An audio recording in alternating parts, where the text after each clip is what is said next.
Olá, espero te encontrar bem nesse dia. Seguiremos nossos estudos bíblicos refletindo hoje sobre o 2 Crônicas, capítulo 23. E quero desafiar você a pensar sobre o tema Ser o povo do Senhor.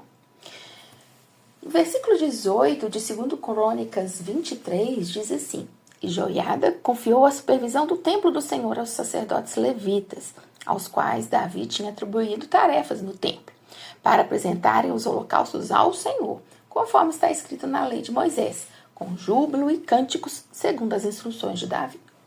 Bom, com esse verdadeiro rei entronizado, o sacerdote então ali renovou a aliança entre o sacerdócio, o rei e todo o povo. E esse versículo 18 de 2 Crônicas 23 mostra justamente que o teor dessa aliança renovada, que era ser o povo do Senhor. Então hoje, o sumo sacerdote e rei Jesus também coloca diante de cada um de nós a oportunidade de decidirmos fazer parte do povo do Senhor. E a gente deve fazer isso como? Tirando do nosso meio todos os ídolos falsos, quaisquer que sejam. E nós vamos restabelecer uma adoração. Então, que possamos aproveitar todo esse dia, renovando aí o nosso compromisso com o Senhor e adorando aí. Mas antes da gente prosseguir com essa nossa reflexão, quero te pedir que se inscreva aqui no nosso canal, ativa o sininho, assim você vai receber notificações e vai nos ajudar. Então, deixe agora o seu like, comenta e compartilha. Isso nos ajuda a expandir a palavra de Deus. Quero te pedir também que você leia o capítulo 23 de 2 Crônicas todinho, porque vamos fazer algumas considerações. Bom, então o sacerdote vai e convoca ali de forma secreta os líderes de Judá no templo do Senhor. Então, o sacerdote ele era conhecido pela sua devoção a Deus e seu compromisso com a linhagem real da casa de Davi. Então, seu papel nesse evento ele não pode ser subestimado, porque ele é peça-chave ali na restauração da ordem de Deus estabelecida. Então, essa reunião secreta realizada por Joiada é um ato de coragem e sabedoria. Ele percebe que é necessário agir com discrição, uma vez que a rainha Thalia, que havia usurpado o trono de Judá após a morte do seu filho, o rei Acasias, estava no poder. Então a corrupção havia se infiltrado nas estruturas do governo e o sacerdote compreende a importância de agir de acordo com a vontade de Deus para preservar a promessa de Deus à casa de Davi. Então, esse trecho tem lições importantes sobre liderança, sobre fé, uma liderança corajosa e alinhada com os princípios de Deus. Bom, quando a gente tem ali, a partir ali, que vai tendo a coroação de Joás, então, em meio a todas as complexidades políticas, a usurpação do poder por parte da rainha Thalia, então, representa aí essa coroação um ponto de virada na história de Judá. Então, o jovem Joás, que até então estava sendo escondido da vista de Atalia, emerge como o legítimo herdeiro do trono.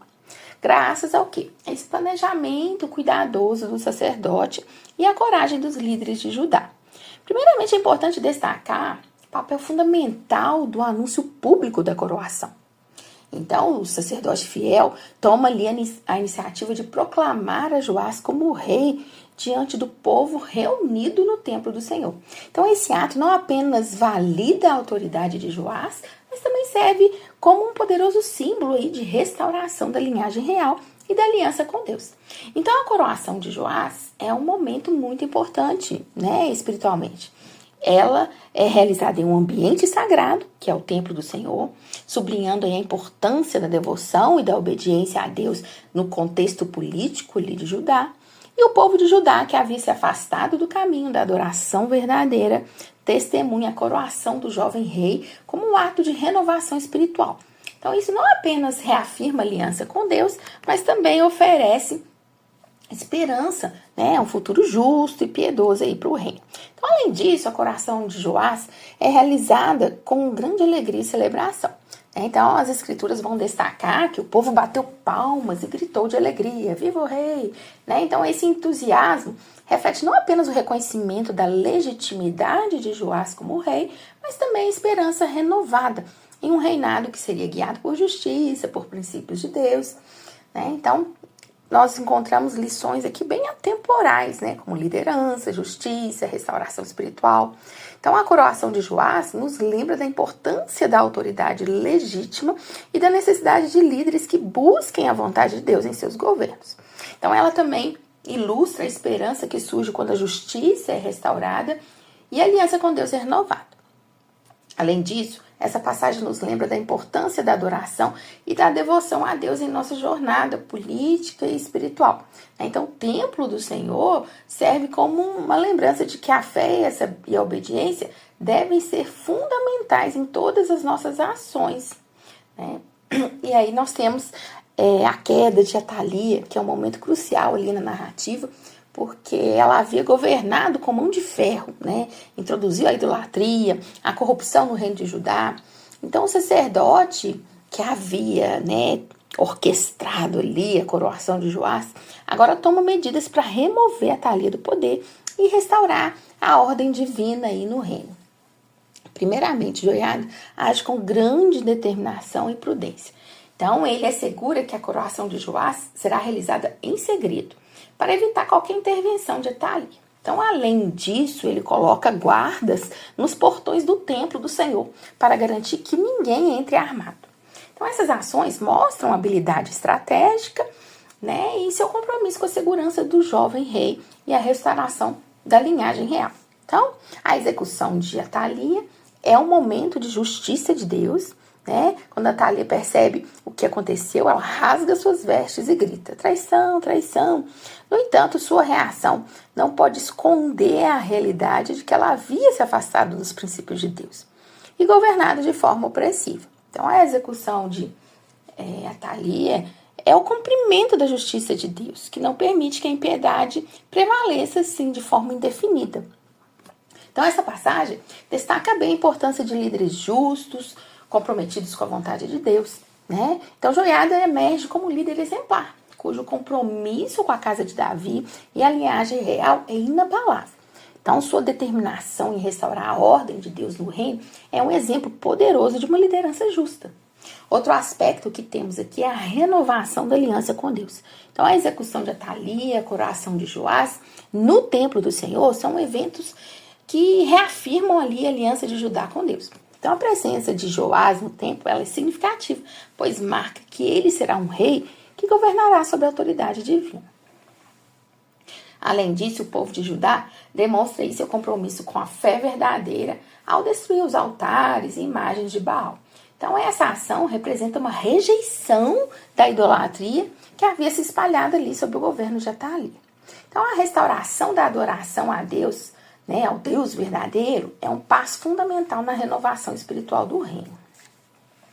Bom, quando a gente vai mais um pouco para frente, a gente vê ali a restauração da linhagem real, né, que vai culminar com o estabelecimento da aliança renovada com Deus, que vai ser liderada aí por Joiada. Então, essa aliança não é apenas um compromisso formal, mas é um ato aí de consagração, devoção a Deus, reflete o desejo do povo de Judá de retornar à fé verdadeira, né? Então, nós temos aí isso bem destacado. Quando a gente pega, né? Então, assim, em resumo, essa renovação da aliança é o desfecho, né, emocionante espiritual, né, significativo, né? Porque é a restauração da linhagem real em Judá.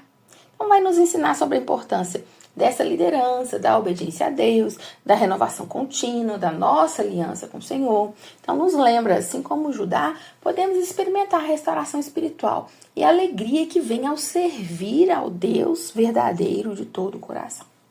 A gente pega 2 Crônicas, então, 23, e traz para os nossos dias, o que a gente pode pensar? Primeiro, era um cenário muito sombrio, né? Atalia, uma rainha ímpia, que tinha usurpado o trono de Judá, espalhando idolatria e corrupção. Mas em meio a toda essa escuridão, Deus tinha um plano. Então, ele pegou um sacerdote, uma figura notável de devoção e coragem, para liderar aí a restauração do reino legítimo, preparando o caminho, então, para a coroação de Joás, o jovem descendente da linhagem de Davi. Então essa história é um reflexo bem vívido da promessa messiânica, pois da casa de Davi deveria surgir o prometido, né? Então, podemos ver aí em Joás um tipo, né, um prenúncio daquele que viria como Rei dos Reis e Senhor dos Senhores, que é Cristo Jesus. Então, ele, o filho de Davi, nasceu para restaurar o reinado divino em nossas vidas, né, para derrubar o poder do pecado e da morte, da mesma forma que José derrubou a tirania de Atalia. Da mesma forma que Joás, derrubou a tirania de Atalia. Então, a coroação de Joás no templo do Senhor nos lembra da importância de estabelecer o reinado de Cristo em nossos corações. Ele não busca um trono terreno, mas anseia por governar ali sobre nossas vidas, para que sejamos coroados com a glória eterna. Queridos, a verdadeira coroação ocorre quando damos a Cristo lugar de honra e autoridade em nosso ser. A execução de Atalia, embora pareça ser dura, nos ensina sobre a justiça de Deus. Então, o Senhor, ele não tolera impiedade de forma indefinida, né? Em sua misericórdia, ele nos oferece a oportunidade de arrependimento e reconciliação. Mas, em última instância, o pecado ele vai ser julgado. Então, da mesma forma, o sacrifício de Cristo na cruz foi a justiça de Deus sendo satisfeita, para que todos aqueles que nele crê possam ser perdoados e reconciliados com Deus. Então, a renovação da aliança com Deus é o cerne dessa passagem. E é aqui que nós encontramos a sua aplicação mais profunda para os nossos dias. Então, quando renovamos a nossa aliança com Cristo, estamos reconhecendo a sua soberania sobre nossas vidas, assim como o povo de Judá reconheceu a autoridade divina naquele dia.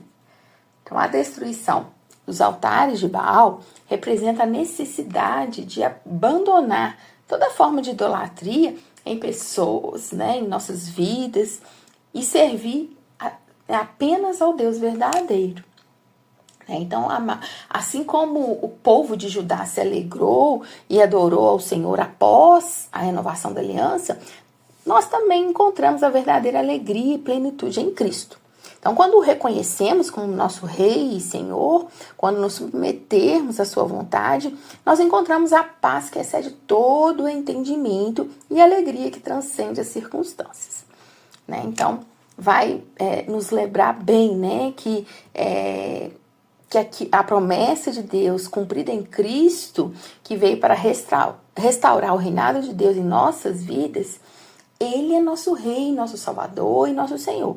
Que possamos, como povo de Judá, renovar nossa aliança com Ele, abandonando toda a idolatria que ainda existe em nós e nos alegrar na adoração ao Deus vivo e verdadeiro.